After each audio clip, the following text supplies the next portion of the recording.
Բարև ձեզ, ես եմ շնորհակալ։ Այո, Բայց կարծում եմ ճիշտ է սկսել մեր ռազմագերիների այո, հարցից։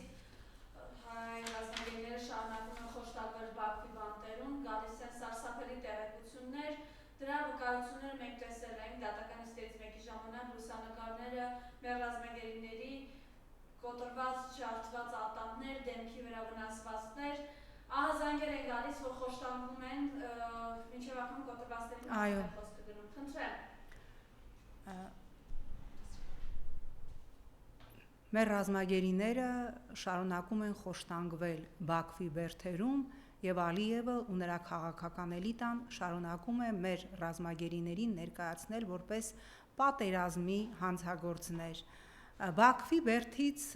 բազմաթիվ ուղերձներ են այս տարիների ընթացքում հնարավորության դեպքում փոխանցել մեր ռազմագերիները, բայց ես կուզենամ շատ առանցքային մի ուղերձի անդրադառնալ ձայնային ուղերձի գեներալ Դավիթ Մանուկյանի ուղերձին, որի ուղերձը մի քանի լրջագույն մեսիջներ էր պարունակում։ Պարզվում է մեր ռազմագերիներին առաջադրվել են մեղադրանքներ ոչ միայն ցեղասպանության, պատերազմական գործողությունների, մարդկության դեմ հանցագործությունների, այլ նաև, ինչպես փոխանցում է Դավիթ Մանուկյանը, այդ մարդիկ դատապարտվել են ցմահ ազատազրկման, նաև Ադրբեջանի քրեական օրենսգրքի 101 հոդվածով, իսկ այդ երկրի քրեական օրենսգրքի 101 հոդվածը նշում է, որ ինչը նաև հնչել է դատարանում եւ իբր ապացուցվել է եւ այդ մարդիկ այդ հոդվածով եւս դատված են, որ 20 թվականի սեպտեմբերի 27-ի պատերազմը սանձազերծել է, սկսել է Հայաստանը եւ ագրեսիայի հեղինակը Հայաստանն է եւ հիմա Բաքվի բերդում գտնվող Դավիթ Մանուկյանը իր ձայնային ուղերձում հարց է ուղղում Նիկոլ Փաշինյանին 20 թվականին դուք եք եղել երկրի գլխավոր հրամանատարը եւ 20 թվականի սեպտեմբերի 27-ին է կառավարությունը ընդունել որոշում, որը հետո եկել է ազգային ժողով, հատուկ ուրեմն որոշում, որով կառավարությունը հայտարարել է ռազմական դրություն եւ կառավարության այդ որոշման մեջ սևով սպիտակի վրա գրված է, որ ռազմական գործողությունները եւ պատերազմը սկսել է Ադրբեջանը եւ հիմա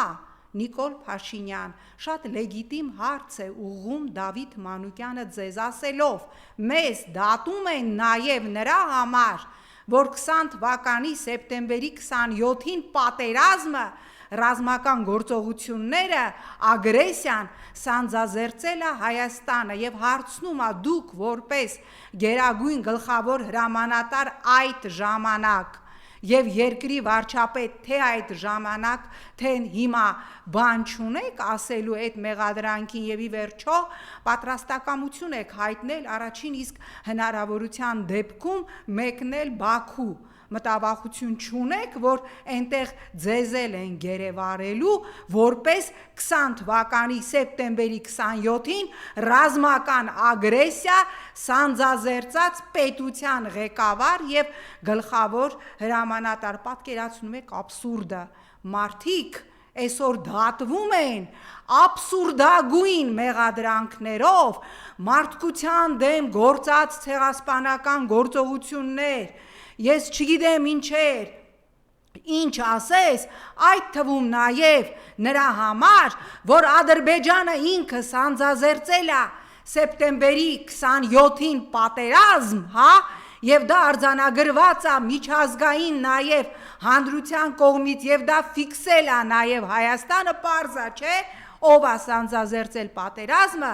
բայց այս մարդիկ մեղադրվում են նաև Ադրբեջանի քրեական օրենսգրքի 101 հոդվածով, որը ենթադրում է, որ պատերազմ սանձազերծել է Հայաստանը եւ Հայաստանի ղեկավարը եւ այդ օրերին, պատերազմի ժամանակ գերագույն գլխավոր հրամանատարը, հիշում եք, չէ, Արարատ Միրզոյանն ասում էր չշշկրվեք մենք հզոր գերագույն գլխավոր հրամանատար ունենք, չէ, շշկրված ենք, Արարատ Միրզոյան, շշկրված ենք, որ այս մարդիկ մեղադրվում են մի երկրի քաղաքացի լինելու մեջ, որը սանձազերծել է 20 թվականի սեպտեմբերյան պատերազմը, եւ գերագույն գլխավոր հրամանատարը որևէ բան չի ասում, այդ թվում չի հանում, չի կողում Ադրբեջանի աչքը 20 թվականի սեպտեմբերի 27-ի կառավարության որոշումը, որով Հայաստանի կառավարությունը հայտարարել է ռազմական դրություն եւ որտեղ արձանագրված է, թե ով ինչպես ժամը քանիսին սկսել է ագրեսիան եւ ռազմական գործողությունը։ Այո, համաձայն եմ ձեզ հետ, շատ մտահոգիչ տեղեկատվություններ են ստացվում այն մասին, որ մեր ռազմագերիները շարունակվում են խոշտանգվել,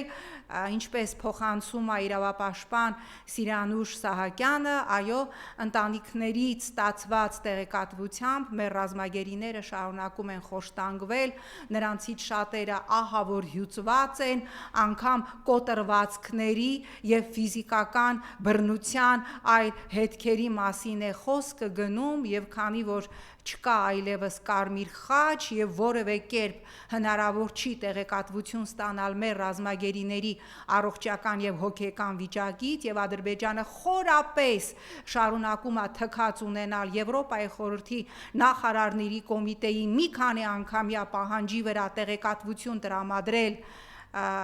Բաքվում պահվող հայ գերիների առողջական վիճակի վերաբերյալ, ավելին Ալիևը վերջերս հայտարարեց, որ Ադրբեջանը քննարկում է ընդհանրապես Եվրոպայի խորհրդից դուրս գալու հարցը եւ եթե Ադրբեջանը Եվրոպայի խորհրդից դուրս գա Բաքվում դրա մասին մի հոգի անգամ չի իմանա, այնքան անկարևոր է դա մեզ համար, բայց այո, կա միջազգային ստատուս պատերազմի ռազմագերիներ, մեր գերիները ոչ թե պահվող անձինք են, ինչպես նաև Հայաստանի իշխանության տարբեր ներկայացուցիչներ են զգուշանում ռազմագերի բառը ասելուց, քիչ մնում ասի հյուրեր են Բաքվում, հա, այդպես ձևակերպեն միջազգային կարգավիճակով պատերազմի արդյունքում գերեվարված անձինք են, պատերազմի արդյունքում նրանք ռազմագերիներ են եւ նրանցից շատերը կարծում եմ գրեթե բոլորը ունեն լրջագույն առողջական խնդիրներ եւ ցավոք սրտի ինչպես նաեւ Դավիթ Իշխանյանը, Դավիթ Մանուկյանը եւ Ռուբեն Վարդանյանը իրենց բազմաթիվ ուղերձներում ասել են, իրենք չեն տեսնում, որ իրենց թիկունքում կա Հայաստանի Հանրապետություն եւ երբ որ միջազգային ուրեմն հարթակներում բարձրացնում ես այդ հարցը, ես օրերս նաեւ Ստրասբուրգում էի, երբ որ Դավիթ Մանուկյանի այս ուղերձը եղավ, իրենք հարց են տալիս, ձեր իշխանությանն են մեղադրել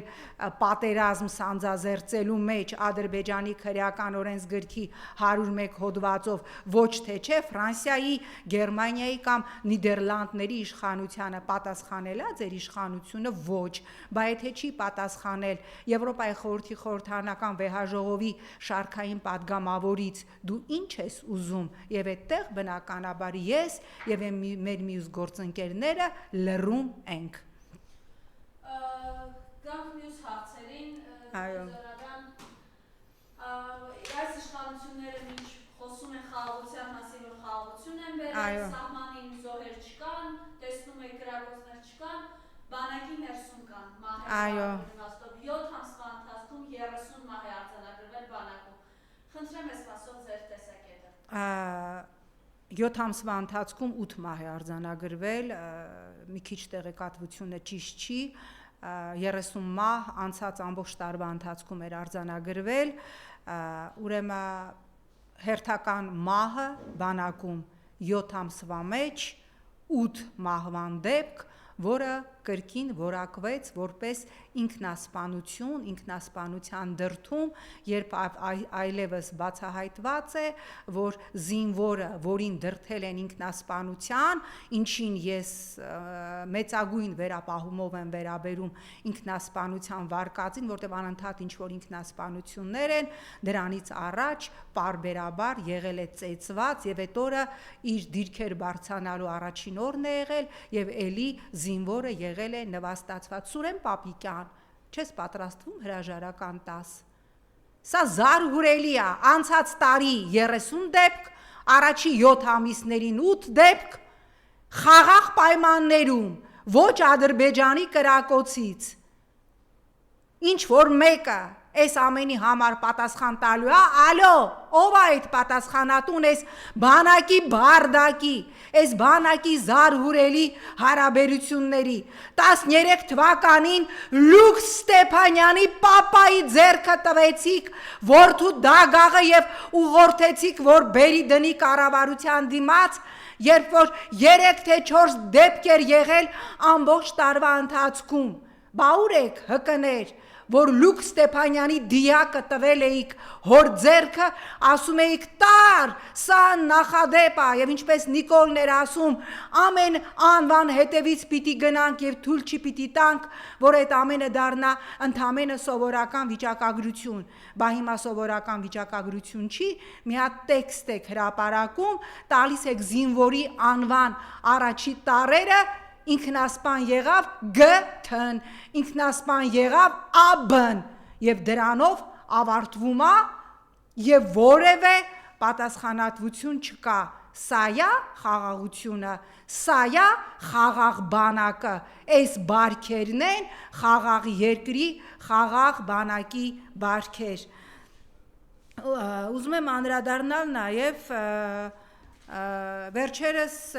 ամենամեծ հումորը արեց կենտրոնական ընտրական հանձնաժողովի նախագահ Վահագն Հովակիմյանը, շատ լուրջ, սենց եգիպտական փարավոնի, Ռամզեսի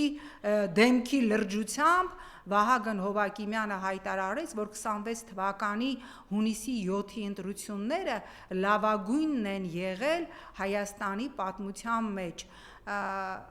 Առաջարկ ունեմ, որ անընդհատ Վահագին եւ ՍԴ-ներին եւ մյուսներին չստիպեք հայտնվել այսպիսի անհեթեթ վիճակում։ Նիկարագուայի նախագահ Դանիել Օրտեգան հայտարարեց, որ ինքը ընդհանրապես իր երկրում Նիկարագուայում չեղարկում է ընտրությունները, որպիսի անընդհատ տարբեր հակապետական ուժեր չփորձեն եւ չձգտեն իշխանության։ Հրաշալի օրինակ է Օրտեգայի օրինակը, մի անգամից եկեք ազգային ժողովով, հետո ձեր ՍԴ-ով ընդհանրապես չեղարկեք ընտրությունը, որ կարիք չլինի այս էպոպեաները կենտրոնական ընտրական, սահմանադրական դատարան անցնել, որ վերջում էլ Ռամզեսի ֆեյսով հայտարարություններ չարվեն, թե 26 թվականի ընտրությունները լավագույնն են եղել Հայաստանի ողջ անկախության պատմության ընթացքում։ Ուրեմն սա այս մասով ուզում եմ անդրադառնալ նաև Ռուսաստանի հետ, հարաբերությունների խնդրին, հերթական այո, կատնամթերքի արտահանումը եւս արգելվեց, ընդամենը թվեր բերեմ, ուրեմն կատնամթերքի արտահանումից 16 միլիոն դոլար միայն ռուսական շուկա էր, 85-90% Հայաստանում արտադրվող կատնամթերքի 25 թվականին այդ թիվը կազմել է 16 միլիոն դոլար, որից 13.5 միլիոն դոլարը բաժին է անկել Հայաստանից դեպի Ռուսաստան պանրի արտահանմանը, այսինքն Հայաստանում արտադրվող պանրի 82.5%-ը էքսպորտ է արվել Ռուսաստան, այսինքն այս հսկայական քանակության կատնամթերքը, պանիրը, որ արտադրվում է Հայաստանում, 85%-ը մոտավորապես գնացել է Ռուսաստան եւ հիմա Ռուսաստանը չի ընդունում նաև Հայաստանում արտադրված կաթնամթերքը, պանիրը բնականաբար անհեթեթ պատճառաբանությամբ, որ այնտեղ ստուգումների արդյունքում անհամապատասխանություն են հայտնաբերել, հասկանալի է, որ հարցը քաղաքական է, սա ինչ է նշանակում, սա նշանակում է, որ ոչնչանալու է նաև Հայաստանի ամբողջ ուրեմն ֆերմերային տնտեսությունը, ուրեմն անասնապահությունը իմաստ չի ունենալու, ուրեմն կովեր, կաթնատու կենդանիներ պահել, իմաստ չի ունենալու այս քանակի ուրեմն կաթնամթերք արտադրելը եւ արդյունքում օրինակ Հայաստանում տավարի մսի կիլոն դառնալու է ասենք 50,000 դրամ, որովհետև ֆերմերները մորթելու են անասուններին, որովհետև այդքան կաթ պետք չի լինելու, այդքան կաթնամթերք հայկական շուկայում եւ պանիր սպառող չի լինելու եւ արդյունքում Հայաստանի թե գյուղատնտեսությունը, թե անասնապահությունը ամբողջապես ոչնչանալու է, բայց եթե մեր ֆերմերները, գյուղատնտեսությամբ զբաղվողները շարունակում են դա ողջունել եւ ասել կարևորը մենք ռսի ստրուկ չենք լինելու, ես ծափահարում եմ ձեզ եւ միանում եմ, որ մենք կարևորը գուբերնիայի ստրուկ չենք լինելու, վարկերի տակ կմեռնենք, ես չգիտեմ, կգնանք դահ կգա հարկադիր կատարողը մեր տունը, տեղը, գյուղը, ունեցվածքը սաղ կտանի, բայց մենք ռսի շպիոն չենք լինի, ռսի ագենտ չենք լինի, ռսի ստրուկ չենք լինի եւ կսպասենք, թե երբ Կայա Կալասը կամ Ուրսուլա ֆոն դեր Լայենը գալու եւ ձեր պանիրը առնելու։ Ձգնարտադրողներն են, կառավարության։ Այո։ Եվ ծիրանի հետ կապված նրանք փողում են իբր ծիրանն արտանում ավելի այն ֆեյքերի բողոքը համակարգում շաֆրանը հմեկող պարտարն հայտարարներ, որ այնքան ծիրան կարտահանվի Եվրոպա, որ մենք չենք ունենա անգամ ծիրան ուտելու, արի ու միասապ ասվում է Իսպանիայի արտահանվել, ընդ փչացած ծիրան։ Հա,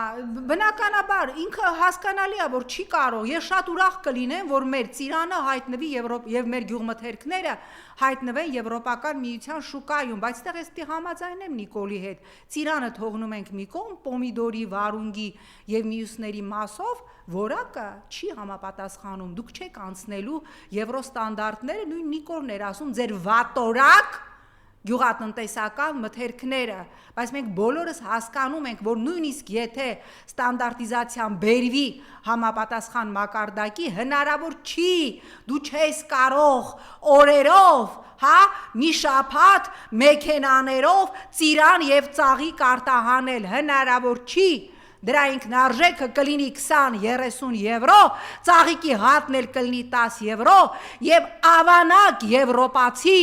որ 30 եվրոյով 1 կիլոգրամ ծիրան կամ մի հատիկ ծաղիկը 10 եվրոյով առնի, ես ամբողջ Եվրոպայում չեմ տեսել, եթե դուք կկարողանաք էշ եվրոպացի գտնել, ես կշնորհավորեմ ձեր, ինչ ասեմ, նախաձեռնողականությունը։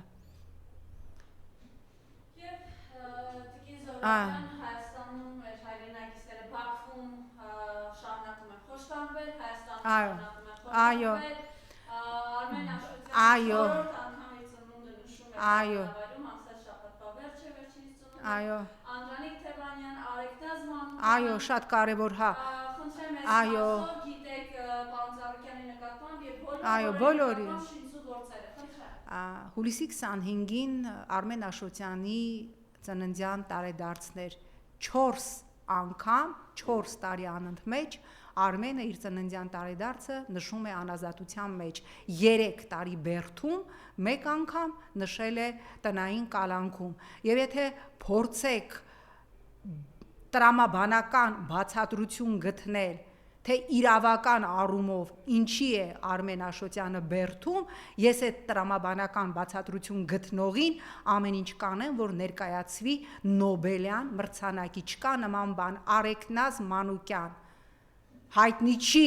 ինչի է բերդում եւ ամենազարհուրելին խախտվել է միջազգային իրավունքով անչափահաս երեխայի լավագույն շահի իրավունքը եւ անչափահաս երեխային եւ 85-ամյա ծեր ու հիվանդ մորը թույլ չեն տալիս, որ հանդիպի Արեգնազ Մանուկյանի հետ, նույնը մեր մյուս քաղ բանտարկյալների մասով, սա զարհուրելի է, բայց ամենազարհուրելին այն է, որ միջազգային հանրությունը, որ նախկին իշխանության ժամանակ այսպիսի բանի մի տոկոսը, այս պատկերի մի տոկոսը անգամ լիներ, Հայաստանի սաղ կիսլարոդները եվրոպական կփակեին, ոչ միայն որևէ կերպես ամեն ինչի արձագանքում, այլև ողջունում է սեպտեմբերի առաջի դեկադային Երևանում լինելու եվրոպական ժողովրդական կուսակցության փաստահավաք առաքելությունը, այն կուսակցության, որը ինքը մի քանի անգամ հայտարարություն ընդունել Հայաստանում քաղբանտարկյալների արկայության եւ կոնկրետ Աշոտյանի մասով, հիմա գալիս են, որ տեսնան քաղաքացիական պայմանագիրը համապատասխանում է ժողովրդավարական չափորոշիչներին ԵԺԿ ընդունելու համար, ԵԺԿ ձեզ չի հուզում,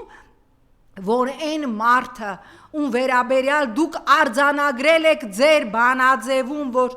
քաղաքական բանտարկյալ է, շարունակում է մնալ կալանքի տակ։ Եվ ինչ է հատկանշական, դուք մի գրառում եք արել եք սույն, ասացիք, եթե անգամ աղթու ծվալուց ձերքին ծղարաղթու ծնդական, այո, Վիգեն Ավետիսի մասին է, դե գիտեք, ես, Ես վերջը պարզեցիք ինքներ կառույցի բաժին դարձել։ Գիտեք, այդ մարդը, այդ ով իրան դրել է Միքելանջելոյի Պրիչոսկի կամ Սանդրո Բոտիչելիի Պրիչոսկի տեղ, այդ Բոտիչելին էլ չէ, սենց ինչ-որ Պրիչոսկա ուներ, ինչ-որ սենց հայտարարություն արեց, որ մի քանդակագործի իրան պատմել է, չի հիշում ով է պատմել, հետո հիշեց, որ պատմողը մեռել է, հետո հիշեց, որ նրան, որ գցել են վանդակը նայել է մեռե, բայց հարցը առաջանում, որ մեռել է վանդակում, ոնց է մեռած դուրս եկել պատմել, գիտեք, սա իրականում մենք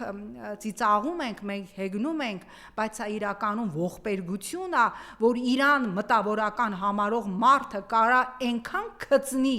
այնքան իջնի աբսուրդի բոլոր դարակները, որ այս կարգի հայտարարություն արի, ինձ մի պահ թվաց ինքն էս նատուրալիստական այդ բանը նկարագրեց, այն Ստանիսլավսկու նատուրալիզմով, ռեալիզմով նկարագրեց այդ քանդակագործի տանջանքները վանդակում, որ ասեցի կարող է ինքն ա եղել, բայց մտածեցի չէ, նիստիկով կա, ինքը ասում է մեռել է, ինքը վրոձի չի մեռել, բայց կրկնում եմ, սա է մեր մտավորականության, ցավոք սրտի մի մեծ հատվածի իրական դեպքը եւ սա է իրականում ամենամեծ ողբերգությունը, որ մենք չունենք մտավորական էլիտա։ Եվ այդ մտավորական ճոխ է ասելը, բայց մեկն էլ կա Ռուբեն Հախվերյանովը, ներողություն մեջբերում անեմ, տուֆտում եք, սենց է խոսում, Ես չեմ ցանկանում, մի մարդու անդրադառնալ, ով բոլոր իշխանությունների ժամանակ, բոլոր իշխանությունների գովերքողն է եղել, գիտեք, ես մի բան գիտեմ, որ այս կարգի մարդիկ բումերանգով իրենց պատիժը ստանալու են, եկեք ես այդ պատժի ստանալիքին չխառնվեմ։ Եվ վերջին հարց Տիկի Զորաբյան, հաշվի առնելով, որ ինչ աղետալի վիճակի են հասցրել տնտեսությունը, հայ մարդուն ինչ վիճակի մեջ են գցել, 5 միլիարդի պարգևավճար են։ Բնական է, ինձնից առաջ բանախոսը շատ հրաշալի նկարագրեց, թե ինչի համար է այդ ամենը այս իշխանության հենասյուներին պահելու համար է։ Ես մշտապես ասել եմ, եկեք մենք Նիկոլի օրակարգից չխոսենք, Նիկոլը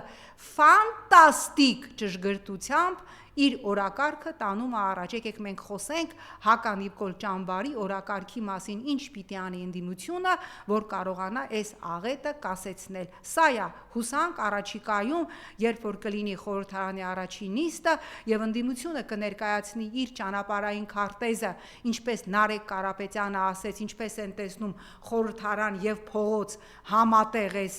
միացումը, գործողության, մենք կտեսնենք կա հույս այս աղետը կանգնեցնելու, թե ոչ։ Բայց միևնույն ժամանակ Փաշինյանը անողոք է նաև իր թիմակիցներին։ Բնականաբար եւ լինելու է, բնականաբար։ Իմիջիայլոց պարոն Հապետյանը ասաց, ինչ անեն, Խաչատուր Սուքիասյանը բոլորին Նիկոլ Փաշինյանը այլ տարբերակ չունի, քան բոլորի հետևից գնալը, ուստի պետքա կանգնեցնել այս իշխանությանը, կանգնեցնելու համար պետքա որ ընդդիմությունը ունենա իր սեփական օրակարգը եւ ոչ թե զբաղվի մշտապես Նիկոլի օրակարգին արձագանքելով, այն էլ վատ արձագանքելով։ Ես եմ շնորհակալ։